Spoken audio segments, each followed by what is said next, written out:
요즘에 한국 정치 살피느라고 네. 미국, 일본 신경 쓸 틈이 없긴 아, 한데요. 그리고 미국은 할 얘기가 없어. 맑지 않은 분 들어선 이후로 뭐 뾰족한 게 없어요. 예. 아무래도 이 맑지 않은 분의 퇴임이 멀지 않았나 싶은 생각이 지금 들어요.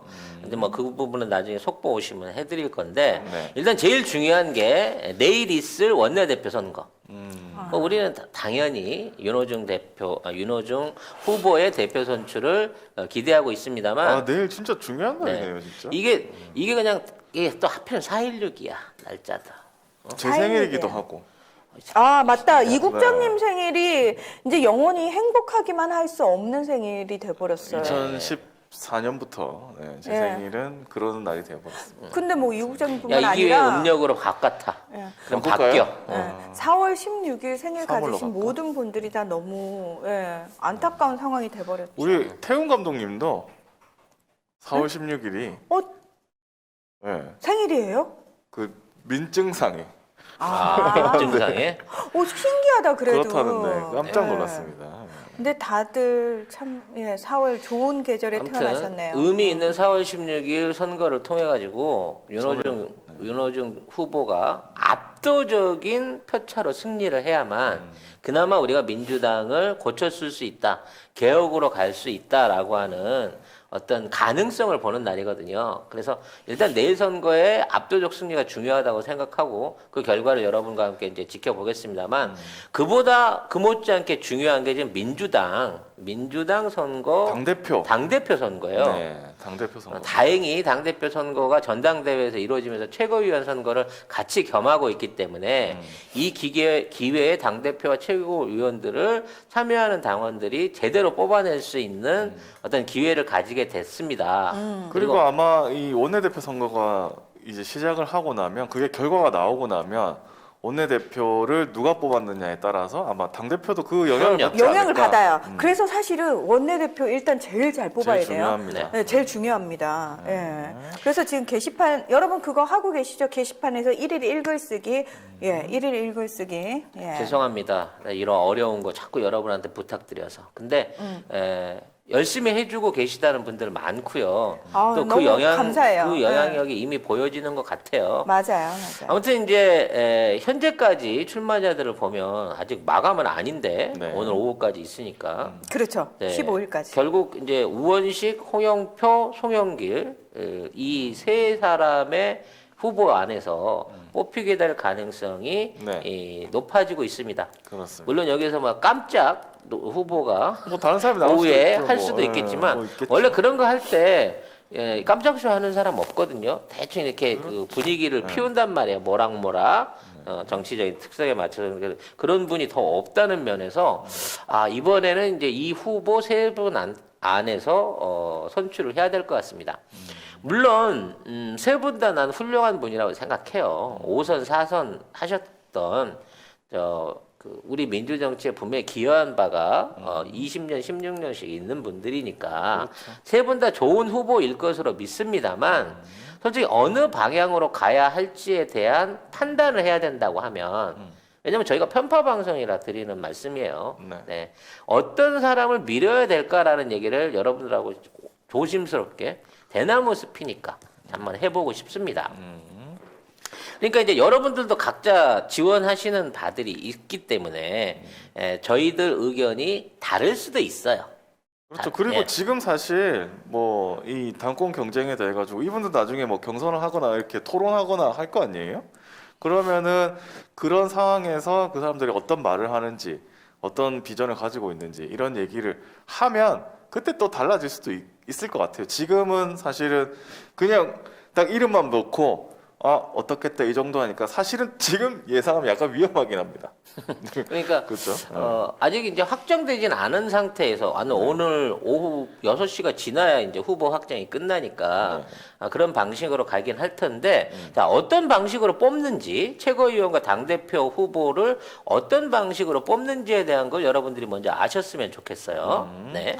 자, 보면은 투표 비율을 보면 민주당 당원 당규 나온 대로 전국 대의원 투표 45% 그리고 권리당원 투표 40% 그리고 일반 국민 투표가 10% 일반 당원 투표가 5% 이렇게 합산이 됩니다. 그래서 일반이 참여할 수 있는 여지가 한 15%밖에 안 된다는 그러네요. 면에서는 그렇죠. 조금 조금 그런데 좀 아쉽기는 하지만 일단 그 민주당 안에서의 대의원 투표나 권리당원 투표들이 네. 이 일부 뭐 세력질 하러 들어와 있는 가짜들이 있다라고 하는 얘기들이 몇 번 있었습니다만 걔들이 영향력을 미칠 만큼의 어떤 이상한 투표 결과가 나온 적이 없습니다.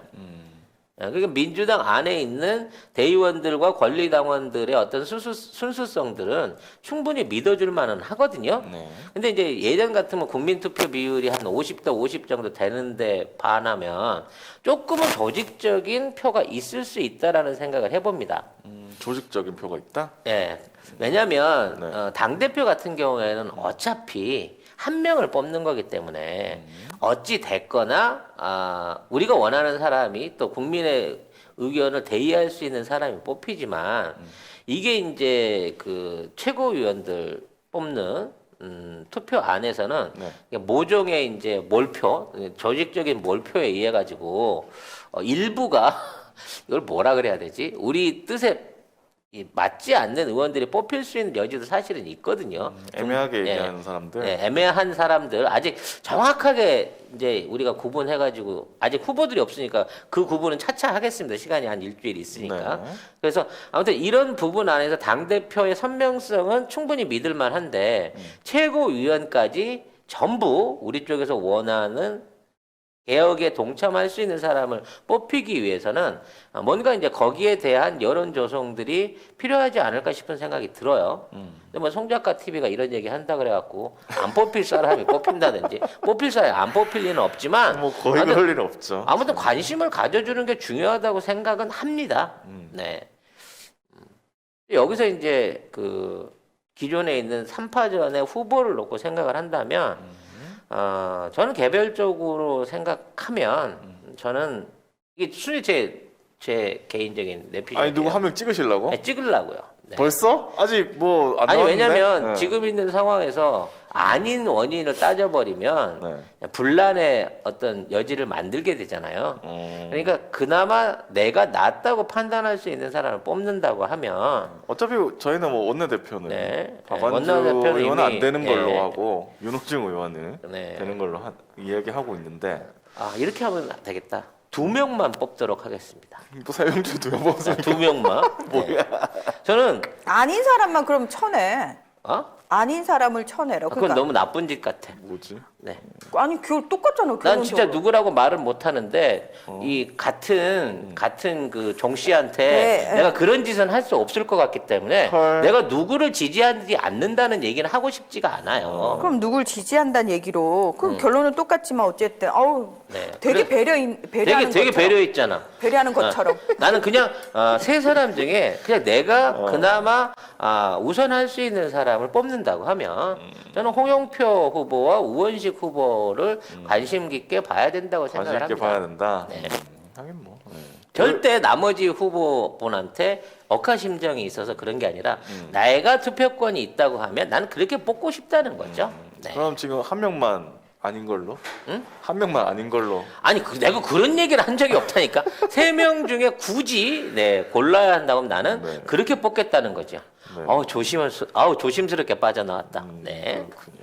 근데 어차피 우리는 아직까지는 10만이 안 되기 때문에 조금 사실은 자유롭기는 해.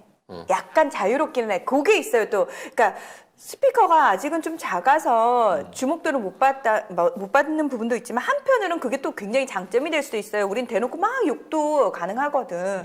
특별히 민주당에서 우리 관리를 안 해. 그러면 이제 안 해줘? 우리 관리 안 하잖아. 아니 잠깐 혹시 개인적으로 뭐 민주당에 연락 온 거 있어요? 있어요? 전혀 없었는데. 그러니까 우린 관리 대상이 아니에요. 우린 아니에요. 우린 아니에요. 특별히 뭐 민주당 의원들이 우리는 덕고다이로 네, 뭐 출연하겠습니다. 이런 그냥 연락을 1도 받은 적이 민주당은 없어요. 짝사랑하는 방송이라고 그렇죠. 생각하고 들어주시면 좋겠는데요. 그냥 그러면 일단 제가 그 기사를 가지고 왔는데 여기에서 이제 설명하는 것만 쭉 한번 읽어볼까요? 송영길 의원은 보면은 지난 대선에서 문재인 이거 제가 읽을게요. 네. 문재인 캠프 총괄선거 대책 본부장을 맡으며 정권 교체에 공헌을 했다. 인천시장과 5선 국회의원을 지내면서 행정력과 정치 경험을 겸비했다는 점이 강점으로 꼽힌다. 그다음 우원식 의원. 당내 민주평화국민연대 민평연과 더 좋은 미래 더미래 소속으로 이해찬 전 당대표의 강력한 지지를 받고 있는 것으로 알려졌다. 문재인 정부의 첫 원내대표와 을지로위원회 초대위원장을 역임한 바 있다. 네, 그리고 홍영표 의원. 2012년 문재인 캠프 종합상황실장을 지낸 대표적인 친문 인사다. 민주주의 4.0 연구원의 핵심 멤버이기도 하다.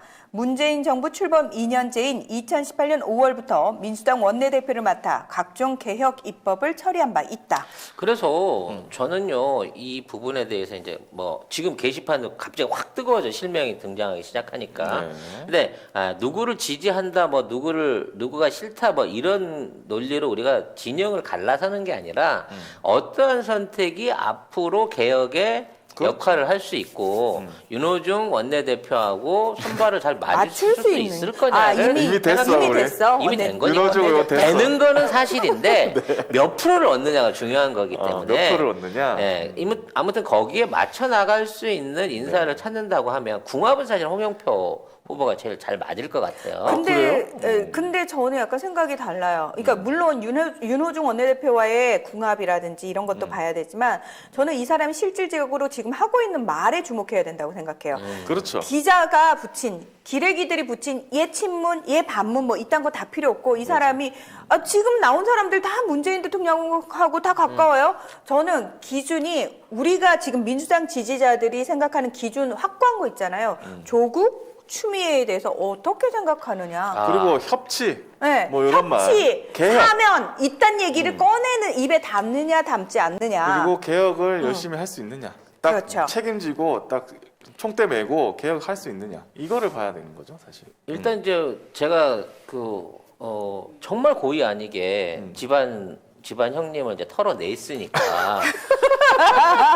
나는 그냥 억하심정이 있어서 그런 건 아니야. 아니, 같은 송시세요? 아니 그냥 아무튼 그냥 난 이분이 그냥 예전에 말실수했던 거 노무현 대통령 관련해서 말실수했던 거 뭐 그런- 그다음에 이제 뭐 이번에 이 촛불 정부 수립 이후에 스스로 외교부 장관 하겠다고 계기다가 좀 털려놨던 거 그다음에 지금 이제 부동산 관련해 갖고 10%만 있으면 90% 집 사주는 정책을 펼치겠다고 라디오 나와서 하고 있는 거. 뭐 이런 것들 때문에 싫어하는 거는 아니에요. 네. 왜냐면 뭐 정치인이 충분히 그 얘기를 의식은 할 수 있는 거지만 뭐 이런 것들이 지금의 어떤 그 개혁 세태하고 좀 맞지 않는 부분이 있지 않나라고 해서 조금 이렇게 옆으로 좀 다르다. 이제 던져낸 거고요. 네. 지금 이제 그 홍영표 의원 관련해서 낙엽 따라가 버린 사람하고 친하다 뭐 이런 얘기도 있고 합니다만 근데 네. 언론에서는 왜 이렇게 친문이라고 해놨지? 그러니까 그러니까 나는 이렇게 신기하네, 자꾸 진짜. 기레기들이 친문이라고 해주는 것도 뭔가 이상해. 그러니까 친문 인사기 때문에 무조건 안 된다는 얘기가 나오면 친문이라는 점을 빼면 나머지는 다 괜찮다는 얘기도 되는 거예요. 그렇죠. 그리고 이분이 이낙연 계열이라고 하는 확실하게 그쪽하고 연결돼 있는 거 아니고요. 이재명 지사하고도 악수한 적 있어요. 그러니까 악수 한번 했다 그래서 기쪽 라인이라고 볼 수는 없는 거고. 뭐래? 협치 부분에 있어서 홍영표 후보가 이 협치 부분에 대한 본인에 대한 제대로 된 입장을 분명히 내놓게 되면 우리가 그 선명성을 확인할 수 있게 될 겁니다. 앞으로 시간이 많아요. 한 2주 정도, 2주가 좀 못 되는군요. 한 보름 정도는 우리가 충분히 이 사람들의 얘기를 들어볼 수 있는 기회가 있습니다. 그렇죠. 그러니까 그래서 이 코로나도 사람들한테 할 거고. 대답을 요구해야 된다고 그렇죠. 생각해요.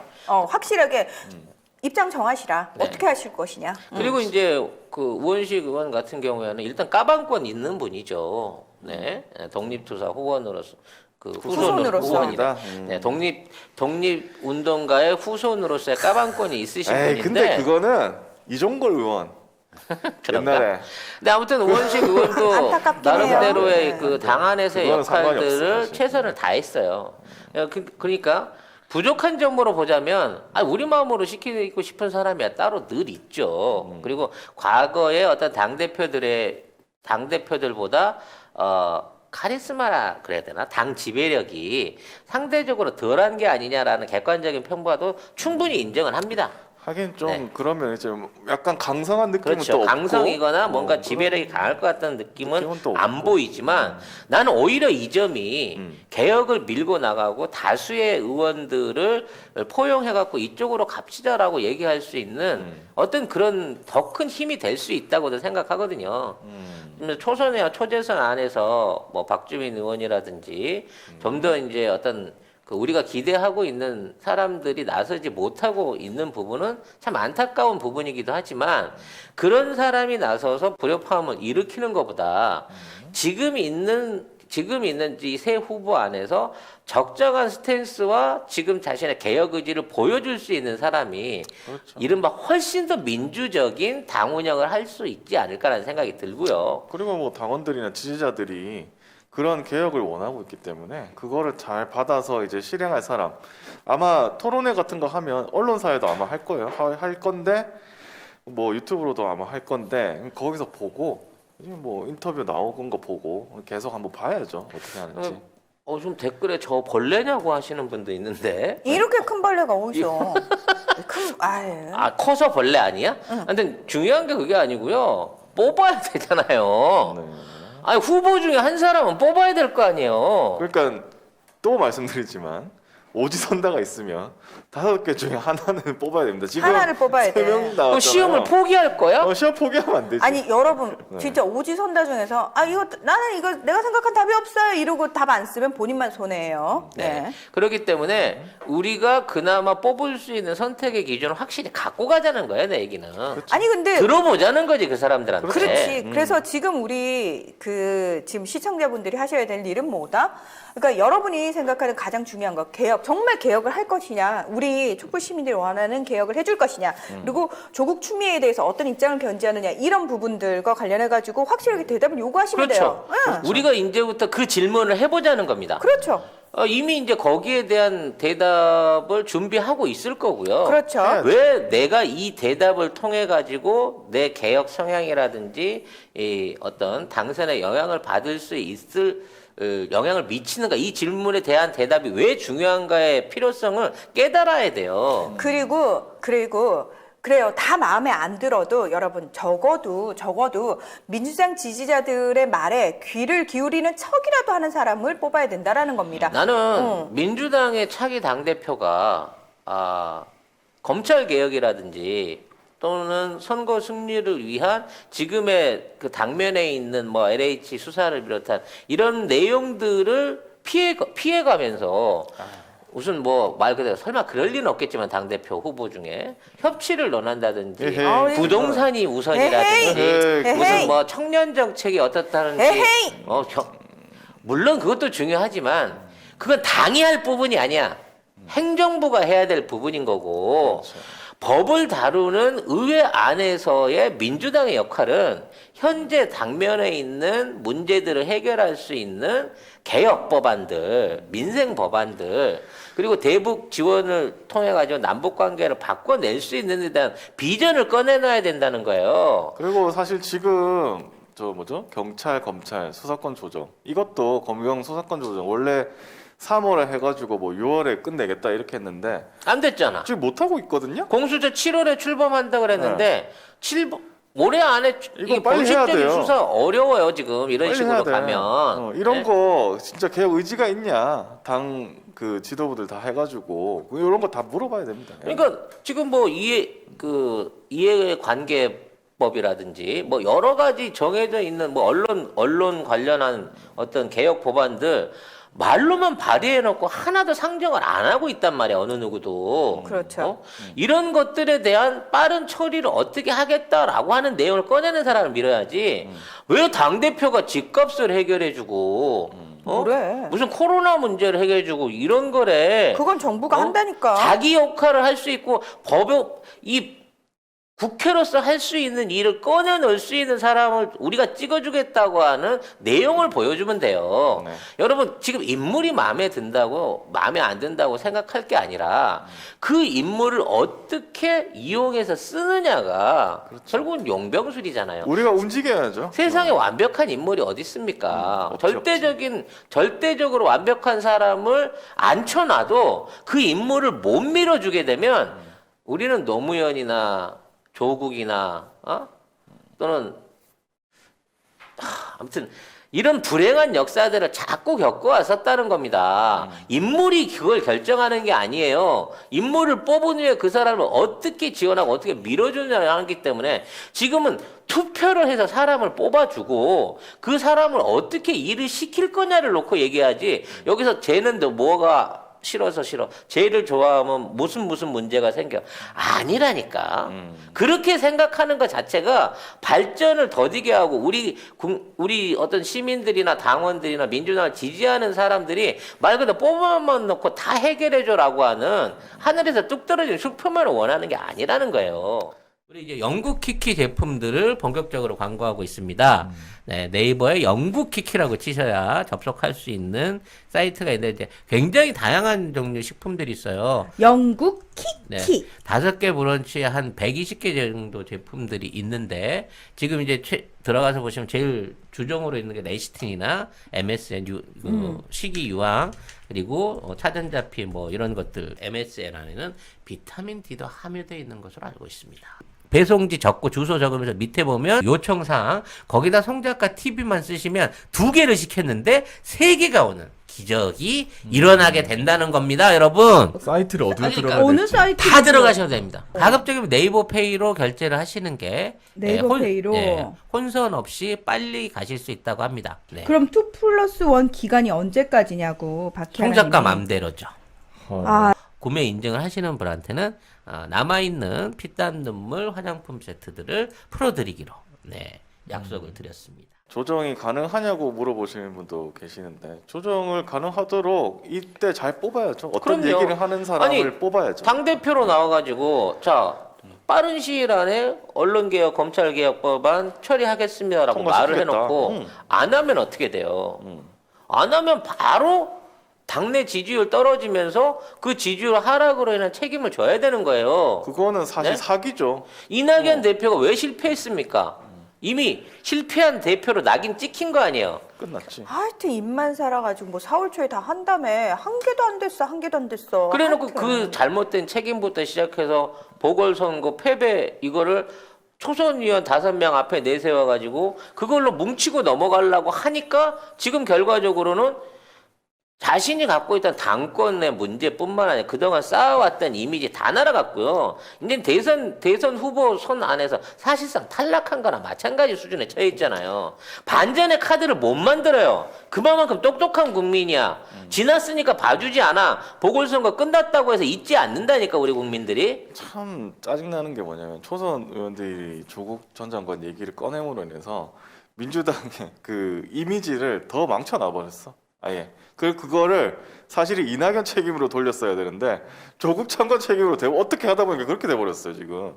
결국 그 반발 이상해졌어. 때문에 더 강한 개혁을 요구받고 있는 거고 그 강한 개혁을 이루어주겠다고 약속하는 사람을 뽑으면 그 사람은 그렇게 할 수밖에 없는 거예요. 그렇죠.